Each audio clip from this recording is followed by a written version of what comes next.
Hi friends, அனைவருக்கும் வணக்கம். உங்கள் கையில் ரேஷன் கார்டு இருக்கிறதா? அப்படியானால் இந்த வீடியோ உங்கள் வாழ்க்கையில் ஒரு மிக மாற்றத்தை ஏற்படுத்தப் போகிறது.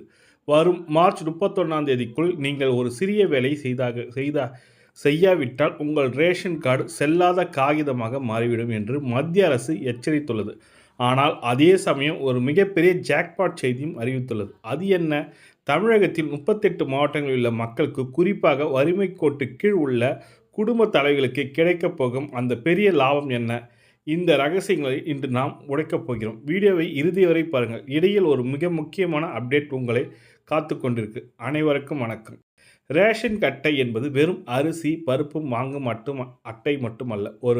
அது ஒரு குடும்பத்தின் வாழ்வாதாரம். இன்று மத்திய அரசு வறுமை கோட்டிற்கு கீழ் உள்ள பிஹெச்ஹெச், என்பிஹெச்ஹெச் மற்றும் ஏஏஒய் அட்டைதாரர்களுக்கு ஒரு அதிரடி அறிவிப்பை வெளியிட்டுள்ளது. வரும் 1ஆம் தேதி முதல் அமலுக்கு வரப்போகும் அந்த மாற்றங்கள் உங்கள் குடும்ப பட்ஜெட்டை எப்படி மாற்றப் போகிறது என்பதை பற்றி துல்லியமாக பார்க்க போகிறோம். இதை புரிந்து கொள்ளாமல் நீங்கள் ரேஷன் கடைக்கு சென்றால் ஏமாற்றத்துடன் திரும்ப வேண்டியிருக்கும். ஆனால் கவனமாக கேளுங்கள். முதலில் ஒரு முக்கியமான எச்சரிக்கை. இதை அலட்சியப்படுத்தினால் உங்கள் ரேஷன் அட்டை நிரந்தரமாக முடக்கப்படும். மத்திய அரசு பலமுறை காலக்கெடு கொடுத்து இன்னும் பல லட்சம் பேர் தங்கள் ரேஷன் அட்டைதாரர்கள் ஆதாரை இணைக்காமல் இருக்கிறார்கள். இதற்கான கடைசி வாய்ப்பு மார்ச் 31ஆம் தேதிக்குள். இந்த தேதிக்குள் நீங்கள் உங்கள் கைரேகை அல்லது ஆதார் விவரங்களை அப்டேட் செய்யவில்லை என்றால் ஏப்ரல் 1ஆம் தேதி முதல் உங்களுக்கு 1 கிலோ அரிசி கூட கிடைக்காது. இது சோகமான செய்தி போல தெரிந்தாலும் இதுக்கு பின்னால் ஒரு மிகப்பெரிய நன்மை இருக்குது.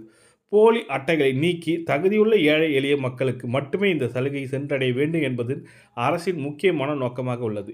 இப்போது நாம் எதிர்பார்க்கும் அந்த ஜாக்பாட் விஷயத்தை வருவோம். இதுவரை நீங்கள் ரேஷன் பொருட்களை வாங்க வேண்டுமென்றால் உங்கள் ஊரில் உள்ள உங்கள் அட்டை பதிவு செய்யப்பட்ட கடைக்குத்தான் போக வேண்டும் என்று கட்டாயம் இருந்தது. ஆனால் இனி அந்த நிலை இல்லை. ஒரே நாடு ஒரே ரேஷன் கார்டு திட்டத்தின் கீழ் ஒரு புரட்சிகரமான மாற்றம் கொண்டு வரப்பட்டுள்ளது. நீங்கள் தமிழ்நாட்டில் 38 மாவட்டங்களில் எங்கு வேண்டுமானாலும் இருக்கலாம். ஒருவேளை நீங்கள் மதுரையை சேர்ந்தவராக இருந்து சென்னையில் வேலை பார்த்து கொண்டிருந்தால் பொருட்களை வாங்க மதுரைக்கு ஓட வேண்டிய அவசியமில்லை. உங்கள் வீட்டின் அருகில் இருக்கும் எந்த ரேஷன் கடையில் உங்கள் கைரேகை வைத்து பொருட்களை வாங்கிக் கொள்ளலாம் சொல்லியிருக்காங்க. இது புலம்பெயர்ந்து வேலை செய்யும் தொழிலாளர்களுக்கு கிடைத்த மிகப்பெரிய வரப்பிரசாதம். சுமார் 80 கோடி மக்களுக்கு இதனால் பயன்பெறப் போகிறார்கள் என்று புள்ளி விவரங்கள் சொல்கின்றன. அடுத்ததாக, வறுமை கோட்டு கீழ் உள்ள ஒரு குடும்ப தலைவிக்கு ஒரு மிக முக்கியமான செய்தி. வரும் 1ஆம் தேதி முதல் புதிய விதி அமலுக்கு வருகிறது. அதில் பிஹெச்ஹெச், என்பிஹெச்ஹெச், ஏஒய்ஒய் கார்டு பார்த்திங்கன்னா அட்டைதாரர்களுக்கு முன்னுரிமை அளிக்கப்பட்டுள்ளது.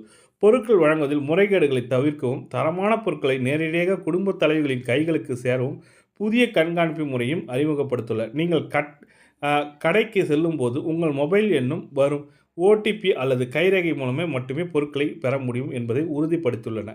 இப்போ பார்த்தீங்கன்னாக்கா ஆதார் கார்டு வச்சு கைரேகை கொடுக்கலாம், ரேஷன் கார்டு கொடுத்து கைரேகை வைப்பீங்க. அப்படி இல்லைனா உங்கள் மொபைலுக்கு ஒரு ஓடிபி வரும். ஆதார் அல்லது இணைக்கப்பட்ட மொபைல் நம்பருக்கு அந்த ஓடிபி சொன்னாலும் நீங்கள் பொருட்கள் வாங்கிக்கலாம்.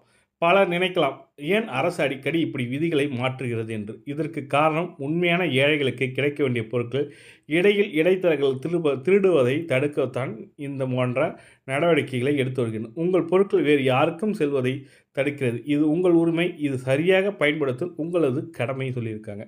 இப்போது உங்கள் மனதில் சில கேள்விகள் எழலாம். சார், நான் ஏற்கனவே ஆதார் இணைத்து விட்டேன், நான் மீண்டும் செய்ய வேண்டுமா? உங்கள் ரேஷன் கார்டு செயலில் இருந்தால் தேவையில்லை. உங்களோட ரேஷன் கார்டில் ஆல்ரெடி லிங்க் பண்ணியிருந்தீங்கன்னா எந்த ஒரு மாற்றமும் செய்யல, அப்படியே விடலாம். ஆனால் ஒரு முறை உங்கள் ரேஷன் கார்டையில் கேஒய்சி அப்டேட் ஆகிவிட்டதா என்று சரிபார்த்துக் கொள்வது நல்லது. பொருட்கள் வாங்குவதில் சிக்கல் இருந்தால் யாரை தொடர்பு கொள்வது இதற்கான அரசு பிரத்யேக உதவி எண்களை அறிவித்துள்ளன. அந்த எண்ணை நம்ம ஸ்க்ரீனில் காட்டியிருக்கோம். தொடர்பு கொண்டு கேட்டு தெரிந்து கொள்ளலாம். இந்த தகவல் பிடிச்சிருந்தால் லைக் பண்ணுங்கள், கூடயே சப்ஸ்கிரைப் பண்ணுங்கள். இது போன்ற பயனுள்ள தகவல் நம்ம சேனலை ஷேர் பண்ணோம். மறக்காமல் சப்ஸ்கிரைப் பண்ணிட்டு பெல் பட்டனையும் ப்ரெஸ் பண்ணுங்கள். நன்றி, வணக்கம்.